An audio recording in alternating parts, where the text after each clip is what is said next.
$5 লক্ষ মানে $5 লক্ষ না, এর সাথে আরও অন্তত 50 গুণ দিতে হবে। কারণ কি এটার মানে ক্ষতিপূরণের পরিমাণটা আসলে পরিমাপ করা যাবে না।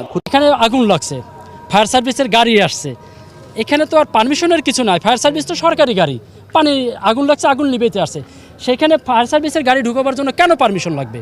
কিসের পারমিশন লাগবে? এই কাজটা কে করেছে? কালকে কখন ওই গেটে ডিউটি ছিল সিভিল এভিয়েশনের লোক? কে ছিল ডিউটিতে? তাদেরকে খতিয়ে বের করতে হবে। কেন ফায়ার সার্ভিসের গাড়ির ভিতরে ঢুকতে দেওয়া হয়নি? যদি ফায়ার সার্ভিসের গাড়ি ঢুকতে দেওয়া হতো, আগুন কিন্তু মিনিটের মধ্যে আসে নাই, মিনিটের মধ্যে লাগে না, আস্তে আস্তে লাগছে।